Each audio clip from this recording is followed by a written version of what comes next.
Etong si Sandro Marcos may pinapakalat na kwento kung saan sinasabi niya na nung panahon daw na pumunta raw sila sa Malacanang para humingi ng endorsement kay Pangulong Duterte, meron daw tatlong tao na malapit kay Pangulong Duterte. Ang sinabi daw na sige tutulong daw silang sa kampanya ni Bongbong Marcos pero sila yung mamimili kung sino yung magiging House Speaker, sino yung magiging Senate President at sino yung magiging Executive Secretary. Naniniwala ba kayo dito kay Sandro Marcos? 'Di ba may kasabihan tayo, kung ano yung puno, siya rin ang bunga. Yung magnanakaw kamag-anak daw po ng sinungaling. Alam naman natin yung si Apple Lakay magnanakaw. Siyempre, yung anak, ganoon yung nangyayari si Bongbong Marcos, 'di ba? Nai-issue ngayon sa pagnanakaw ng flood control. At the same time, sinungaling din. So, kung ano yung kung tatay sinungaling, malamang ito si Sandro Marcos nagsisinungaling din. So, ito panoorin po natin tong balitang to kung saan pinakakalat nga po niya na humingi nga daw ng, kumbaga, nakipag-bargain si Pangulong Duterte dito kay Bongbong Marcos para lang sa suporta. So, ito panoorin po natin tong pagsisinungaling ni Sandro Marcos at kayo po humusga kung may katotohanan po ba yung sinasabi nito. So ito panoorin po natin, pero syempre bago ang lahat, kung hindi ka pa nakasubscribe o nakapollow sa Makapili TV, baka naman pwedeng pakipindot po muna yung subscribe and follow button at the same time. Pa-like and share na rin po, wala naman pong bayad dyan. Kaya pindot na. So ito panoorin po natin. Ilang kondisyon umano ang inilatag ng administrasyon ni dating Pangulong Rodrigo Duterte kapalit ng pagsuporta sa presidential campaign ni PBBM.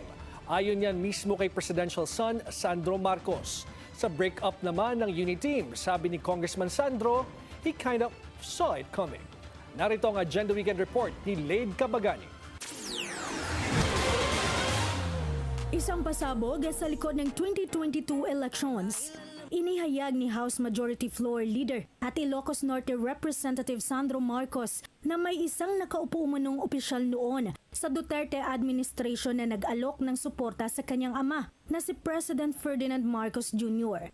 Kapalit ng karapatang sila ang mamili sa mga mahahalagang posisyon sa gobyerno. Sa panayam kay Marcos sa Prime TV, ang estasyon na pagmamay-ari ni Leyte 1st District Representative Martin Romualdez, sinabi niya na kabilang sa mga hiningi umano ang pagpili ng Executive Secretary, House Speaker, Senate President at iba pang Cabinet Secretaries na hindi naman pinayagan ni PBBM. Nabanggit din ng presidential son na nagpunta sila sa Malacanang para hingi ng endorsement ni dating President Rodrigo Duterte. Pero sa halip na matandang Duterte ang humarap, 3 tao raw ang sumalubong sa kanila. May isang sitting official umano ngayon sa 3. Aminado naman si Sandro Marcos na nakita na niya noon pa ang posibleng pagkakawatak ng unity team. Nakalulungkot daw ang paghihiwalay ni na PBBM at Vice President Sara Duterte, lalo na ang resulta nito na kaguluhan sa politika. Aniya, ang ganitong power struggle rin ang isa sa mga dahilan kung bakit bumagsak ang alyansa. Para sa Agenda Weekend, Laide Cabagani, Billionaire News Channel.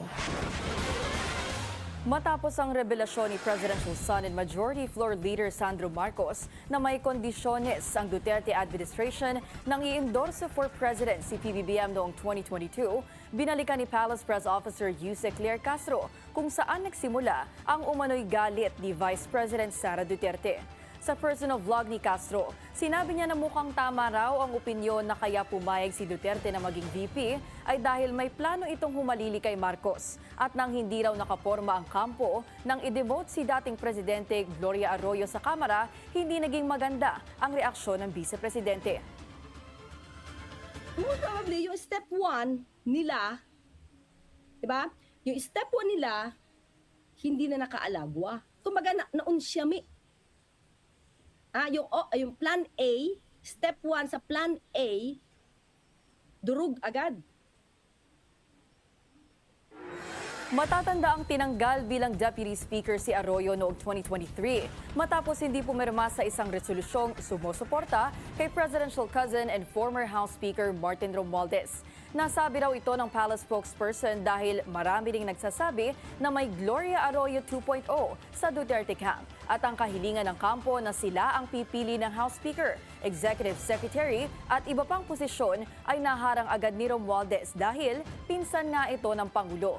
Sa pagbanggit naman ni Congressman Sandro na hindi siya nagulat na magkakawatak-watak ang unit team dahil sa power struggle, ito ang opinyon ni Castro.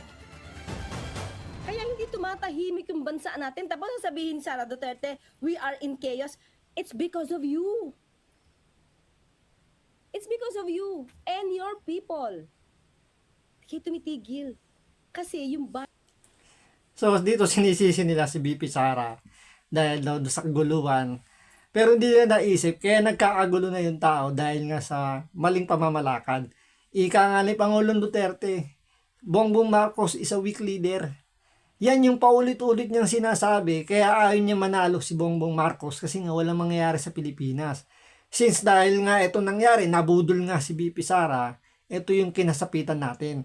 Kaya yung kwento ni Sandro Marcos dito na sinasabi na kapalit daw ng pag-endorso kay Bongbong Marcos yung tatlong mahahalagang posisyon sa gobyerno. Napakalaking kalokohan po yan. Unang-una, hindi po madidiktahan si Pangulong Duterte. 'Di ba? Doon pa lang sa umpisa sabihin ba naman niyang weak leader si Bongbong Marcos tapos i-endorse niya para maging presidente? 'Di ba? Napakalaking kalokohan naman 'yun.